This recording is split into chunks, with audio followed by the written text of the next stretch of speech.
This is an engine made only out of paper and glue, and for the past week I've been planning, testing and understanding how to make this, or to see if it is possible to make an engine entirely out of paper. Before we come close to even making an engine, we must understand how they work. A commonly known type of engine is the 4-stroke engine, which converts chemical energy in a fuel into kinetic energy, which is the energy of movement. It does this in 4 steps: intake, compression, expansion and exhaust, which I won't go into detail. But these 4 steps allow a piston to move up and down to then make a shaft turn. But to convert the chemical energy from the fuel into movement, we need to have a chemical reaction to take place. And in the case of the fuel, it has to react with the oxygen in the air mixed in the piston. Unfortunately, this is the literal definition of fire. And we're trying to make this engine out of paper. If I put this burning match inside this paper roll, you can see it doesn't last long till the actual paper starts to burn. This is exactly what would happen in the paper engine, as the match is the fuel that reacts with the oxygen around in the paper roll. To solve this problem, we have to set a goal. I decided that it should be to achieve rotational motion with a mechanism that is just made out of paper. So to avoid the whole use of fire, what I'm going to do is called a turbine, and it works very much like an engine, and it also achieves our goal.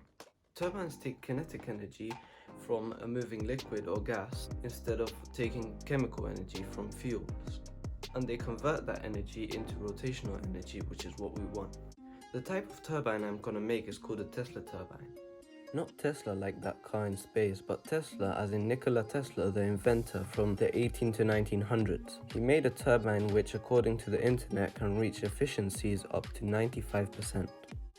In this context, efficiency is how much power or energy you input is transferred where you want it to go.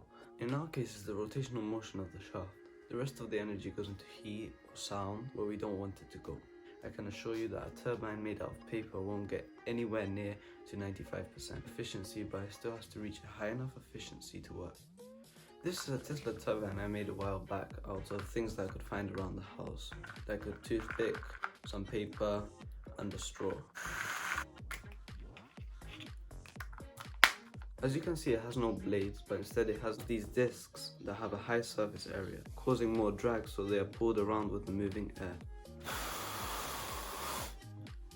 The air comes out of these holes in the center of the sides of the turbine, so that the air loops around towards the center and makes most of its energy before it leaves, so that it is put towards moving the discs.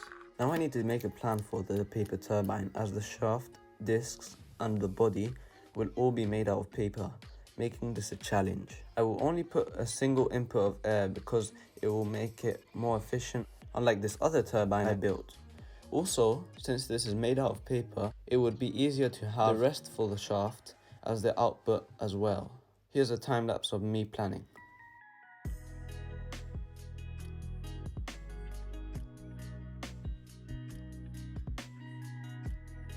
Now I have the plans for the turbine, it's time to build it.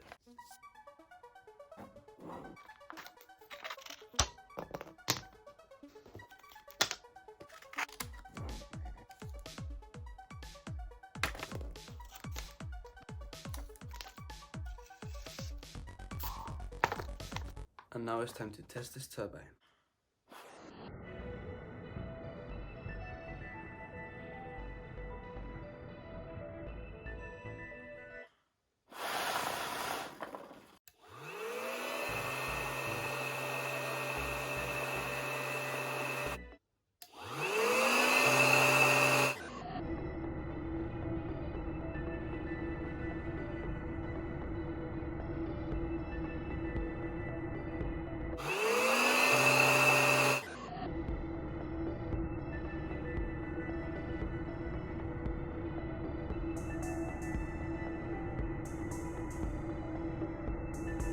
It's not perfect, but at least it works, which is what I wanted. The problems it has is that it has a very wide input, so the pressure can't build up, so I have to blow really hard. Also that the discs move side to side and that the shaft is also slightly tilted. Overall, this was a success.